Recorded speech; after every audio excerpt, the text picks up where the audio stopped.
खुद को बदलने का सबसे सरल तरीका है उन जगहों पर चुप रहना जहां शब्दों से ज्यादा मौन की जरूरत होती है। मौन ही वह कुंजी है जो आत्म अधिकार और शांति का मार्ग खोलती है। नमस्कार दोस्तों, स्वागत है आप सभी का आपके अपने चैनल बुद्ध ब्लेसिंग पर। तो चलिए बिना किसी देरी के बढ़ते हैं आज की इस कहानी की ओर। बहुत समय पहले की बात है। मगध राज्य के एक छोटे से गांव में एक युवक रहता था जिसका नाम अंशुमान था। वह बहुत ही अधीर और गुस्सैल स्वभाव का था। छोटी छोटी बातों पर बहस करना और हर बात का उत्तर तुरंत देना उसकी आदत बन चुकी थी। धीरे धीरे उसके इस स्वभाव के कारण लोग उससे कतराने लगे। अंशुमान खुद भी इस बात को महसूस करता था कि उसका स्वभाव उसके जीवन में शांति और खुशियां लाने के बजाय तनाव और अकेलापन बढ़ा रहा है। लेकिन वह समझ नहीं पा रहा था कि उसे इस स्थिति से कैसे बाहर निकलना चाहिए। एक दिन उसने सुना कि पास के जंगल में भगवान बुद्ध का प्रवचन हो रहा है। बुद्ध के बारे में उसने बहुत कुछ सुन रखा था, उनकी करुणा, उनका ज्ञान और उनके द्वारा दी गई जीवन की शिक्षाएं। यह सुनकर अंशुमान ने सोचा, शायद मुझे मेरे सवालों के जवाब वहां मिल जाएं। वह जल्दी ही प्रवचन स्थल पर पहुंचा। वहां बड़ी भीड़ जमा थी। बुद्ध अपने सरल और स्पष्ट शब्दों में जीवन की गहराइयों को समझा रहे थे। उसी समय बुद्ध ने सभा को संबोधित करते हुए कहा, यदि तुम अपने जीवन में सच्चा बदलाव लाना चाहते हो तो 10 जगहों पर चुप रहना सीखो। यह सुनकर अंशुमान को कुछ आशा की किरण दिखी। प्रवचन समाप्त होने के बाद वह बुद्ध के पास गया और उनके चरणों में झुककर बोला, भगवान, आपने कहा कि बदलाव लाने के लिए 10 जगहों पर चुप रहना चाहिए। कृपया मुझे विस्तार से समझाइए कि ये 10 जगहें कौन सी हैं और मैं उन्हें अपने जीवन में कैसे अपना सकता हूँ। बुद्ध मुस्कुराए और बोले, यह जानने के लिए तुम्हें धैर्य, अनुशासन और आत्मनिरीक्षण की आवश्यकता होगी। अगर तुम इन शिक्षाओं को अपनाने के लिए तैयार हो तो मेरे साथ चलो। अंशुमान ने सहमति जताई और इस तरह उसकी यात्रा शुरू हुई। पहला स्थान, जब कोई तुम्हारी आलोचना करे। बुद्ध ने अंशुमान को पहले स्थान की शिक्षा दी। अंशुमान, जब कोई तुम्हारी आलोचना करे तो चुप रहो। आलोचना तुम्हारे लिए सीखने का अवसर है। यदि तुम गुस्से में प्रतिक्रिया दोगे तो तुम कुछ भी नहीं सीख पाओगे। लेकिन अगर तुम चुप रहकर सोचोगे तो तुम समझ सकोगे कि वह आलोचना सही है या गलत। बुद्ध ने उसे एक उदाहरण दिया। एक बार एक व्यक्ति ने मुझे अपशब्द कहे। मैंने चुप रहकर उसकी बात सुनी। जब वह थक गया तो मैंने उससे पूछा, अगर तुम किसी को उपहार दो और वह उसे न ले तो वह उपहार किसके पास रहेगा? वह बोला, मेरे पास। मैंने कहा, तुम्हारे ये शब्द भी तुम्हारे पास ही रहेंगे क्योंकि मैंने इन्हें स्वीकार नहीं किया। अंशुमान ने इसे अपने जीवन में अपनाने का निर्णय लिया। शुरुआत में यह कठिन था, लेकिन धीरे धीरे उसने महसूस किया कि आलोचना सुनने के बाद चुप रहने से वह आत्मनिरीक्षण कर पाता है। दूसरा स्थान, जब कोई तुमसे बहस करे। कुछ दिन बाद बुद्ध ने अंशुमान को दूसरे स्थान पर चुप रहने का महत्व समझाया। जब कोई तुमसे बहस करे तो चुप रहो। बहस में सच नहीं बल्कि अहंकार की जीत होती है। यदि तुम चुप रहोगे तो तुम स्थिति को बेहतर समझ सकोगे और सही निर्णय ले सकोगे।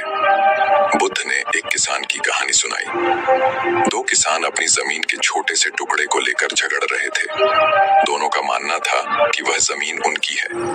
जब मैंने उनसे पूछा कि क्या उन्होंने जमीन अपने साथ लाई थी जब वे जन्मे थे या क्या वे इसे अपने साथ ले जाएंगे जब वे मरेंगे, तो वे चुप हो गए। इस शिक्षा ने अंशुमान को सिखाया कि बहस में पड़ने से बेहतर है चुप रहकर समाधान की ओर बढ़ा जाए। तीसरा स्थान, जब कोई गुस्से में हो।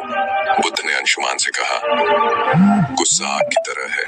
यदि तुम उसमें घी डालोगे तो ये और भड़क जाएगा। इसलिए जब कोई गुस्से में हो तो चुप रहो। उसकी गुस्से की ऊर्जा खत्म हो जाएगी। इसके लिए उन्होंने एक कहानी सुनाई। एक राजा ने अपने मंत्री को गुस्से में फांसी की सजा सुनाई। मंत्री ने कुछ नहीं कहा। अगले दिन राजा को पछतावा हुआ और उसने मंत्री को माफ कर दिया।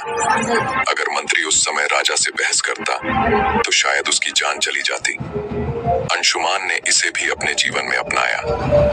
चौथा स्थान, जब तुम दुखी हो। एक दिन अंशुमान अंशुमान को किसी बात पर गहरा दुख हुआ। उसने बुद्ध से कहा, भगवान, मैं इस पीड़ा को सहन नहीं कर पा रहा। बुद्ध ने कहा, जब तुम दुखी हो तो चुप रहो। दुख तुम्हारे भीतर के बदलाव का द्वार हो सकता है। चुप्पी में तुम्हें अपने प्रश्नों के उत्तर मिल सकते हैं। बुद्ध ने उसे यह भी बताया कि दुख तुम्हें मजबूत बनाता है, बशर्ते तुम उसे समझने की कोशिश करो। 5वां स्थान, जब कोई तुम्हें उकसाए। बुद्ध ने अंशुमान से कहा, जब कोई तुम्हें जानबूझकर उकसाए तो चुप रहना ही सबसे बड़ा उत्तर है। यह तुम्हारी शक्ति और धैर्य को दर्शाता है। उन्होंने एक साधु की कहानी सुनाई। एक बार एक साधु को गांव के लोग परेशान करते थे, लेकिन वह साधु हमेशा शांत रहता था। धीरे धीरे गांव वालों ने उसे तंग करना छोड़ दिया। उनकी चुप्पी ने उन्हें बदल दिया।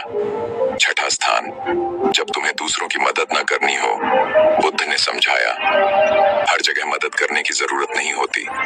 जब कोई तुम्हारी राय न मांगे तो चुप रहना बेहतर है। यह शिक्षा अंशुमान के लिए बहुत उपयोगी साबित हुई। 7वां स्थान, जब तुम्हें अपने ज्ञान पर घमंड हो। बुद्ध ने कहा, ज्ञान विनम्रता का आभूषण है। यदि तुम अपने ज्ञान का प्रदर्शन करोगे तो वह खोखला हो जाएगा। 8वां स्थान, जब कोई सत्य सुनने को तैयार न हो। बुद्ध ने अंशुमान से कहा, सत्य का मूल्य तब तक नहीं होता जब तक उसे स्वीकार करने वाला तैयार न हो। ऐसे तुम्हारे शब्द व्यर्थ होंगे और तुम केवल अपना समय और ऊर्जा खो दोगे। फिर उन्होंने विस्तार से बताया, जब तुम किसी को सत्य बताने की कोशिश करोगे, लेकिन वह अपने भ्रम या अहंकार में डूबा होगा, तो तुम्हारे शब्द उसे असहज कर देंगे। ऐसे समय में चुप रहना ही सबसे बड़ा उपाय है। सत्य का बीज तभी फलेगा जब जमीन तैयार हो। बुद्ध ने अंशुमान को एक कहानी सुनाई। एक राजा के दरबार में एक साधु आया और कहा, राजन, तुम्हारे निर्णय गलत हैं। राजा को यह सुनकर गुस्सा आ गया और उसने साधु को दरबार से बाहर फेंकने का आदेश दिया। साधु ने जाते जाते कहा, सत्य कहने का समय अभी नहीं आया। जब तुम्हारा मन इसे समझने के लिए तैयार होगा, तब मैं लौटूंगा। वर्षों बाद राजा ने अपनी गलतियों से सीख ली और साधु को फिर से बुलाया। इस बार राजा ने न केवल साधु की बात सुनी, बल्कि उसे अपने जीवन का मार्गदर्शक भी बनाया। बुद्ध ने अंशुमान को समझाया, सत्य का प्रभाव तभी होता है जब सुनने वाला उसे ग्रहण करने के लिए तैयार हो। 9वां स्थान, जब परिस्थितियां तुम्हारे नियंत्रण में न हो। बुद्ध ने कहा, जीवन में कई बार ऐसी स्थितियां आती हैं जिन्हें तुम बदल नहीं सकते। उन पर क्रोधित या व्याकुल होकर तुम केवल अपनी शांति को खोओगे। ऐसे समय में चुप रहना ही सबसे बुद्धिमानी है। उन्होंने समझाया, चुप रहना कोई कमजोरी नहीं, बल्कि धैर्य और संतुलन का प्रतीक है। जब परिस्थिति तुम्हारे बस में नहीं हो तो उसे स्वीकार करो और शांत रहो। यही मानसिक शक्ति का आधार है। बुद्ध ने एक घटना का जिक्र किया। एक बार एक किसान ने बुद्ध से पूछा, मेरा खेत सूखा पड़ा है, बारिश नहीं हो रही, मैं क्या करूं? बुद्ध ने उत्तर दिया, तुम बारिश नहीं बदल सकते, लेकिन तुम अपनी मेहनत को दिशा दे सकते हो। चुप रहो और अपने खेत के लिए वैकल्पिक उपाय खोजो। शांति से सोचो और समाधान खुद आ जाएगा। किसान ने यही किया और जल्द ही उसकी समस्या हल हो गई। बुद्ध ने कहा, जब परिस्थितियां